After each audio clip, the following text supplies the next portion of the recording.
So my full birth name is Ashley Cecilia Regallo. I'm now married, so my last name is Fagundes now. So were you named after anyone, Ashley? I was. So my middle name, Cecilia, was my grandmother's name on my mom's side. So when and where were you born? So I was born here in California, in Merced, California, so in the Valley, and I was born in 1982. So now, when did your family immigrate to the United States? So both of my parents were born here. My grandparents came over from the Azores when they were around 18 years old. So probably like late 40s, maybe between late 40s and early 50s. My dad's family is from the island of St. George, and my mom's family is from the island of Treseda. And do you know, did both families settle in the Central Valley? They did, yeah, actually. So on my dad's side, those grandparents, they came to Modesto, California, because they already had an uncle that was living there. And so they went there because they had someone that they could live with.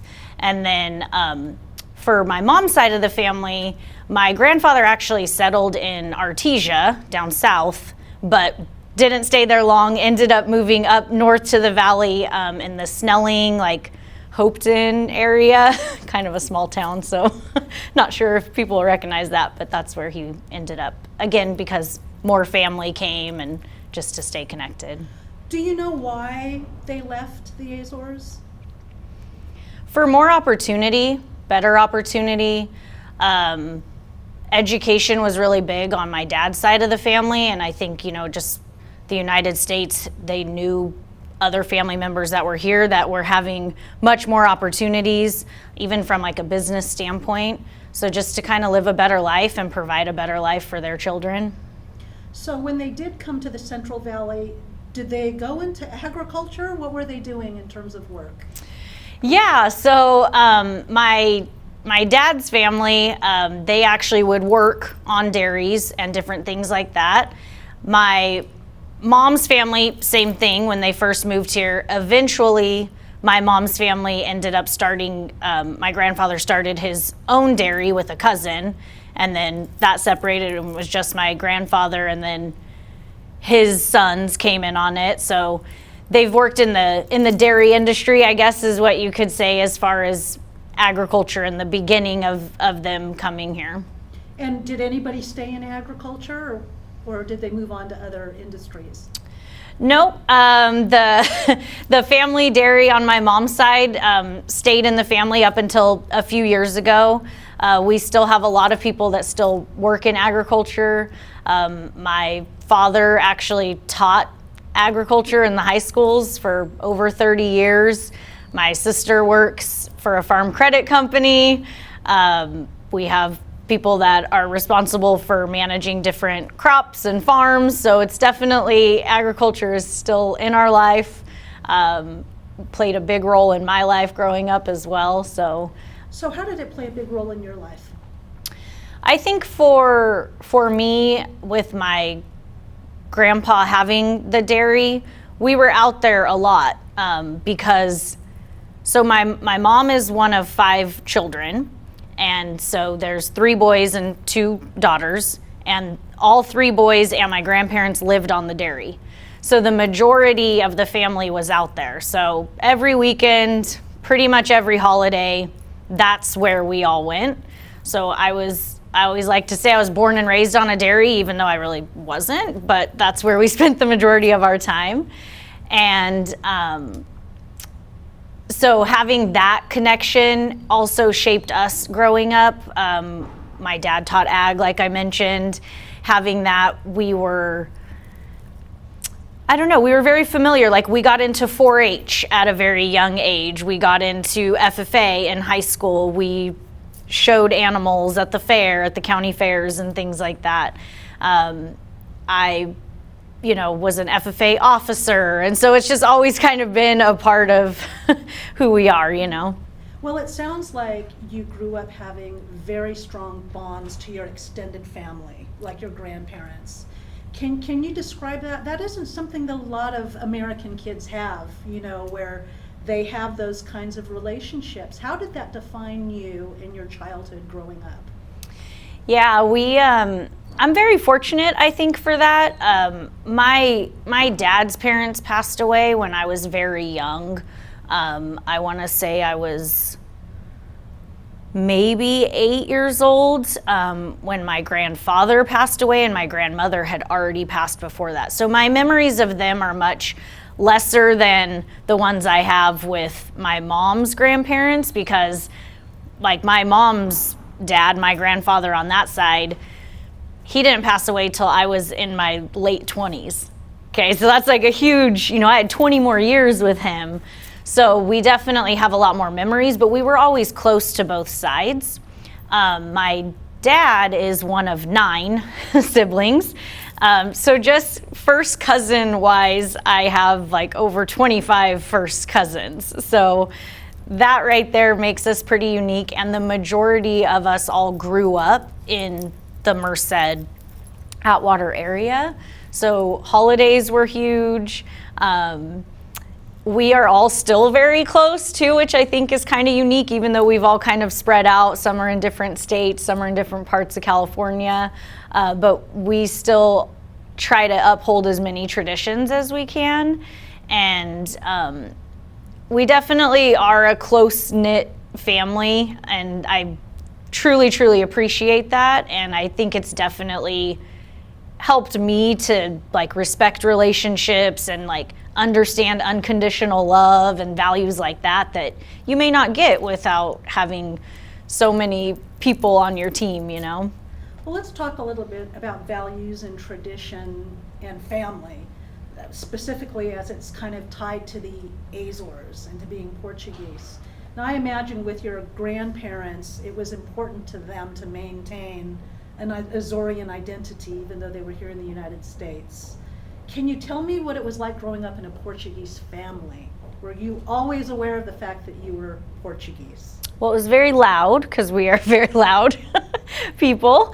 No, I'm joking. Well, we are loud, but in all honesty, it was great. I will say, my family on both sides, my dad's family, like those grandparents were very musical. They loved the music part of the culture. My mom's side of the family, that's where I feel like we upheld more of the Portuguese and Azorean traditions, in the sense that we would have matanças every year, which is like a pig killing, for lack of better translation. But our family would have matanças every year growing up. Every February, we had them out at the dairy. We would make sweetbread, we make foulage, we make rice pudding, we would go to festas, eat sopas every weekend. I think and they kept that going, even how large our family was. And so I think it was important to them, even though they may not have said it out loud or expressed it, but it was definitely something that if we, like, they wanted all of us young grandkids in the kitchen learning how to, make the foulage and how to fry it and everything. So I think it was important for them to pass down those traditions. And it's something that I'm grateful for, because it's some good food. If you haven't had it, I recommend it.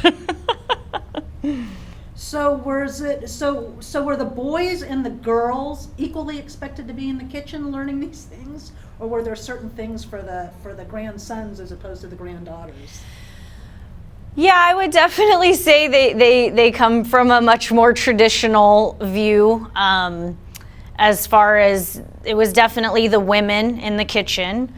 Even out with the matanças, the men are in charge of the actual, like, taking care of the animals, right? And then they use every part of the pig, and so the men basically dissect the pig. I can't think of a better word to use. And then all of those things come to the kitchen, and different things are made from there, whether it's linguiça or marcella or liver and onions, whatever it may be. But the women did the cooking of all those things. I would say maybe the men did the outside dirty work and the boys, and then the girls were definitely the ones in the kitchen, for sure. So how about the language? Was it important to your grandparents and even to your parents that the children know how to speak Portuguese? So interestingly enough, when my grandfather on my mom's side moved here, to keep them all straight, when they moved here, they actually didn't teach any of the 5 children Portuguese. My dad's family, they all spoke Portuguese. So myself, when I was growing up, my dad didn't want to teach us Portuguese because when he started elementary school here, he had a language barrier and he just didn't feel it important at that time to teach his daughters the language. And I remember my mom would always still tell him, you're gonna regret it, you should teach him. And so now I still tell him that, see, you should have taught me. So I would say, I always heard like my grandparents or like my dad's family, they would speak Portuguese like to their friends or whoever, but within our household and even like those extended like family events, it was mainly English speaking. Did you ever learn the language, or do you want to learn the language? I have not learned it. I would love to learn it. I would love for my son to learn it. So we'll see. It's on my bucket list. I hope one day. I've no doubts. So now tell me, because you've talked about your grandparents and the importance of maintaining certain traditions with them. Was it also important, Ashley, to your parents that you retain a strong sense of Azorean Portuguese identity? Yes, definitely. Growing up where the house that I grew up in is behind one of the Portuguese halls in my hometown of Atwater. And my mom was in charge of like renting out the hall. So we were always at the Portuguese hall, regardless of if we just had to unlock the door for a wedding that was going to come in. But it was basically in our backyard. We were always there. As young girls, my sister and I were signed up to dance Portuguese folklore, which we didn't want to do. We fought my mom about it. I remember marching in festa parades and we had to like carry a little parasol, and I have vague memories of those types of things. My my parents were much wanting us to know that we were Portuguese. My mom taught me how to make sweetbread. So that's definitely something. The other thing that was really, really important for our family, my great-grandfather on my mom's side, his name was Earl Souza, and he actually started the Hopeton Festa. It's St. John's Hopeton Festa, and he started that back in 1936. So that's something like that festa, you did not miss that festa. Every year, it's always on the same day, June 24th. And both sides of my family were very involved in that. So growing up, that was definitely something we knew. We called ourselves festa kids at that festa because we would run around barefoot. And but yeah, it's definitely something that my parents thought was important, still think is important. And I think they're proud that they did it, and they should be. And I know my sister and I and my cousins, we definitely identify, as being Portuguese American. So why do you think it was so important to your parents? I think it was important to them because the Portuguese culture is we're very proud, we're very hardworking, we're very family oriented. The values of the Portuguese culture is something I think that reflected their values, and in turn that's what they wanted their children's values, right? Like try to ingrain those types of values within their children. I think of myself today, and I look at my friends and my family, and it's like we're very close knit, and I would do anything for them. And, so those types of things, they follow you through life, which is a good thing. Hopefully I can instill that into my son and my sister into her kids. And so I think it goes beyond just like, I want you to know how to make sweetbread, versus like, this culture is amazing, and the values that it holds is something that can't necessarily be taught, just to someone off the street. You kind of have to like live and breathe it and have grown up with it. So you mentioned that you have a son. How old is he? He is 6 years old. And it's important to you, as you've said, to kind of steep him in those traditions. How difficult is that, you think? He's going to be fourth generation American? Is that right? And so with all of the pressures to assimilate, how do you raise a child to recognize the value of being part of a community? Yeah, that's a good question, and I think it's hard to answer because he is still young. But I will say we're really blessed on where we live as far as the Portuguese American community. You have, a Portuguese bakery right up the street in Hanford. You can go to a different festa every weekend within an hour, 2-hour drive. So where we live, I think, is very welcoming to the Portuguese American community. I think the fact that our family has stayed so close, in which I hope he does the same with his cousins and aunts and uncles. I need to be better about about taking him to different cultural events and stuff like that. But it's definitely something that I want to make sure he knows what his heritage is.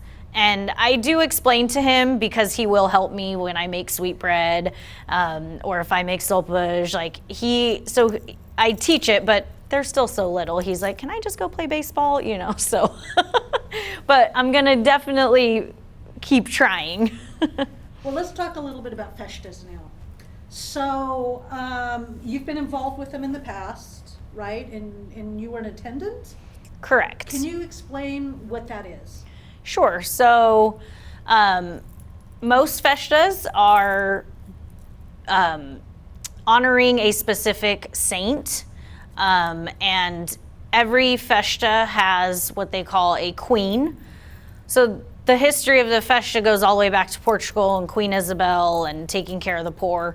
And so every festa has a queen, and then typically like a senior queen and a junior queen, and then each queen has 2 side maids or attendants, again, senior and junior, and they're a representation of that festa. Every festa has a parade where the queens come and march, and again, family oriented. Every festa kind of goes to every festa to make the parade and, show off whatever saint they're representing.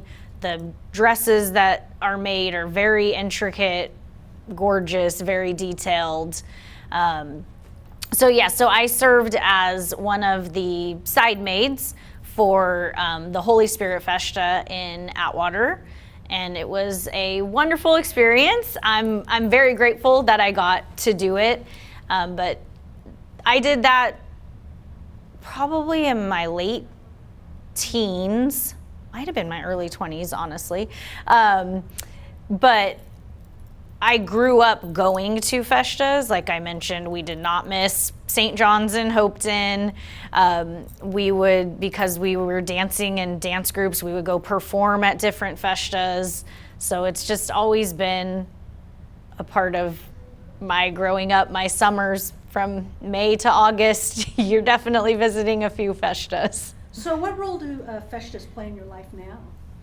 So now we're still go to St. John's in Hopeton. Like I said, it's just kind of unexpected. Also, something kind of silly, but a girlfriend of mine who's also part Portuguese, her and I said that we started our own festa. And so every summer, which we stopped because of the pandemic, but prior to that, we were 11 years strong in a row. And we would make sopas, filage, sweetbread, everything, have all the Portuguese desserts, linguiça, and we would just have our own festa every August. And it got to the point where we had to rent tables and chairs because we would have so many friends and family. People would hear, but oh, you guys are doing, oh, can we come? Can I invite so-and-so? And of course we're like, yes, absolutely. And so that our festa is something that like my son has become more accustomed to. I am getting my son involved in festas. He's gonna march in his first parade this summer, so hopefully we can continue to get more and more involved. Still try to go back home and go to different ones in Atwater, Merced area as well. Okay, so I have a couple questions. Okay. The first is how, I didn't know that someone could say, hey, let's have a festa. I thought it always had to be like associated with. It is. We call it a festa in quotes, just because we cook the food that they would normally serve at a festa, but it's not a real festa. Typically a festa, you're correct, it's associated with a, like I said, a particular saint, and then that saint is typically, you know, it's somewhere where there has to be a church and they do a mass and they bless the saint. So there's much more to it than just throwing some tables and chairs in your backyard and calling it that. Saint-Ashley. You're Yeah, Saint-Ashley. yeah, maybe. So can you tell me, your little boy is going to be involved for the first time. What is the difference between the roles of males and females in the festas? So, like I mentioned before, the queens and side maids, typically female. The males do still have a role that they usually would carry the saint or carry like the sign. The sign would state like what festa they were representing. So typically there are still males, they'll carry like the Azores flag, the Portuguese flag, they'll play in the band. There's all kinds of different roles. I would say the biggest thing is that females are the queens or the side maids versus like there's not males in that role. So I know already the answer to this, but I'm going to ask you anyway. As you look at your little boy, why is it so important to you personally that he maintain a strong sense of identity or cultivate a strong sense of identity? I think it's important to be proud of who you are. And I think if you are proud of who you are, it helps you to be confident.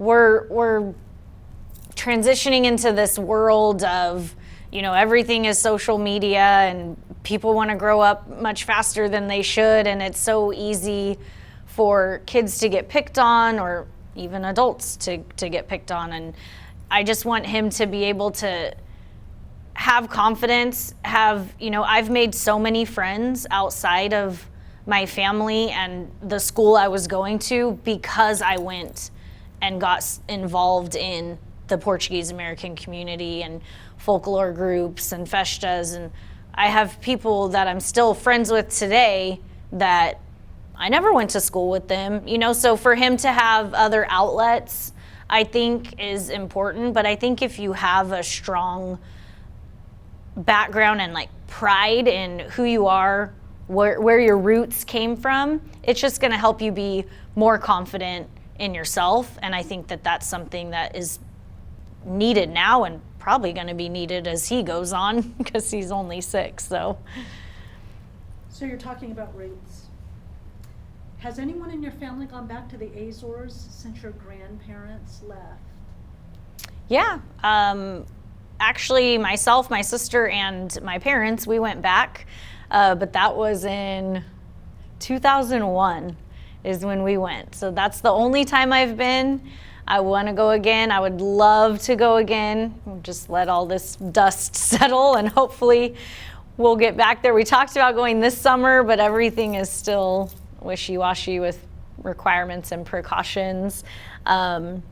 My father-in-law is also Portuguese, and he went back, I think it was in like, I'll say the 80s, maybe the early 90s. And but that was the one time that him and his siblings went back. I have had other like uncles and aunts, they have gone also and visited as well. I think everybody, we want to go back because we have another uncle and some cousins that want to go. So we're trying to, find a time to do all that because it's so beautiful over there. And I mean, it's been 21 years since I've been, so I want to go back. It sounds like it made an impression on you. What was it about being over there that was so meaningful that you want to go back? The thing that I think that sticks with me the most, besides obviously how beautiful it is just aesthetically, beyond that, as soon as we landed, you're talking people we've never met before that are our cousins, right? And you would think that we had known them our entire lives. They're welcoming you into their home. Let me give you a tour of the island. I want to take you to this place. I want to take you to this place. And so that sense of family oriented is just something that, again, like we've never met these people, but they knew we were cousins, and so it really made the impression of like how bonded that really is. And then of course, like I said, it's gorgeous over there. So I would love to go back, and I'm sure it's changed so much since I've been there.